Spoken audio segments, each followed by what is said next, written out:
இன்னைக்கு வந்து நான் செய்ய போகிற டிஷ் வந்து கருவாடு, கருவாடு தொக்கு. அதை வந்து நல்லா முதல்ல சும்மா சாதாரண தண்ணியில் நல்லா அலசி எடுத்துட்டு அப்புறம் கொஞ்சம் மோர் ஊற்றி அதை ஊற வச்சிடணும். ஒரு மணி நேரம் ஊறணும். அதுக்கு தேவையான பொருட்கள் வந்து தனியாக மிளகாத்தூள் 2 ஸ்பூனோ 3 ஸ்பூனோ உங்களுக்கு காரத்துக்கு ஏற்றாப்புல போட்டுக்கலாம். மல்லித்தூள், தனியாத்தூள், மல்லித்தூள், மஞ்சத்தூள், அதுபோக 100 கிராம் சின்ன வெங்காயம், ஒரு தக்காளி, ஒரு 10 பல்லு வெள்ளை பூண்டு, பொரிக்கிறதுக்கு தேவையான சோம்பு. இப்போ இந்த காய வச்ச எண்ணெய் கொஞ்சம் 100 கிராம் எண்ணெய் ஊற்றி காய வச்சிடணும். அது இந்த கருவாடை நல்லா மோரில் இருந்து அலசி எடுத்துட்டு அப்புறம் எண்ணெயில் பொரிக்கணும். எண்ணெயில் பொரிச்சு எடுத்துட்டு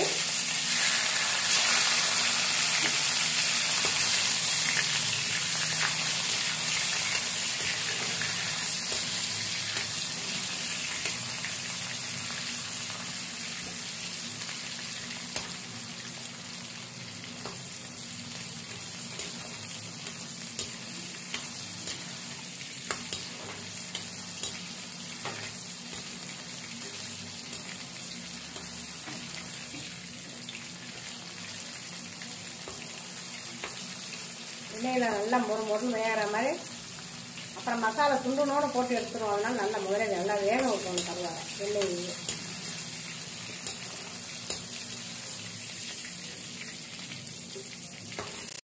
நல்லா செவக்க வேக விட்டுறணும். எண்ணெயில் நல்லா வெந்தோடனே எடுத்து வச்சுட்டு அப்புறம் தான் மசாலா தாளிக்கணும். நான் அது தாளிக்கிறத காமிக்கிறேன். இப்போ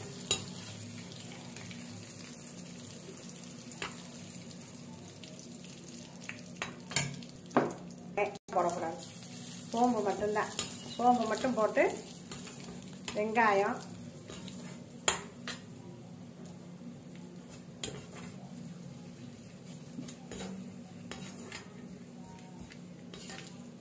சோம்பு நல்லா செவந்தோடனே இந்த வெங்காயத்தை போடணும். வெங்காயம்,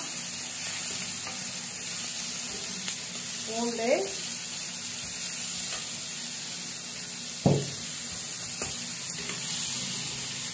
தக்காளி,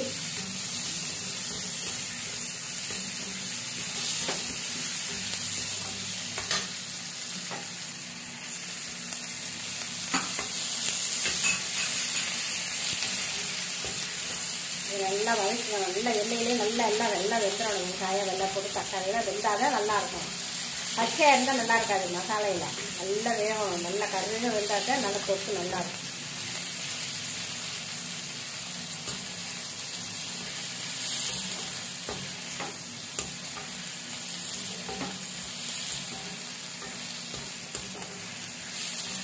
நல்லா வதங்கிடுச்சு.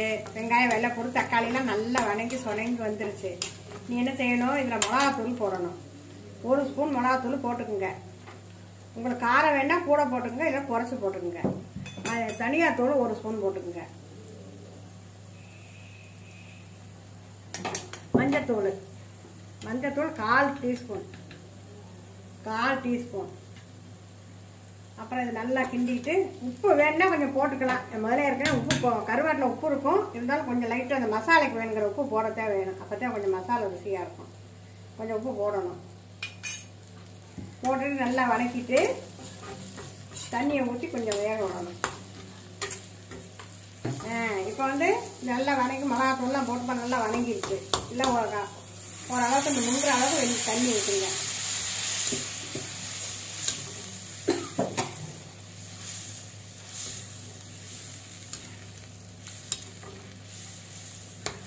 நல்லா சுண்டி வரவட்டி கருவாடை போட்டு இறக்கிடுவோம். நல்ல எண்ணெயாக இருக்குது. இப்படி இருக்கும் பொழுது தான் கருவாடை நம்ம போடணும். ஏன்னா பொரிச்ச கருவாடு தானே, அதனால் சீக்கிரம் வெந்துடும். இதை போட்டுட்டு மசாலாவோட போட்டு 4 கிண்டிட்டு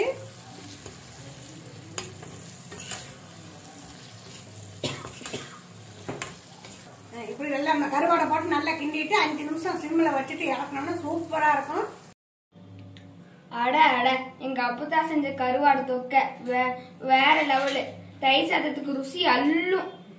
இந்த வீடியோ பிடிச்சிருந்தா லைக் பண்ணுங்க, ஷேர் பண்ணுங்க, சப்ஸ்கிரைப் பண்ணுங்க, மறக்காம அந்த பெல் பட்டனை அமுத்துங்க. நன்றி, வணக்கம்.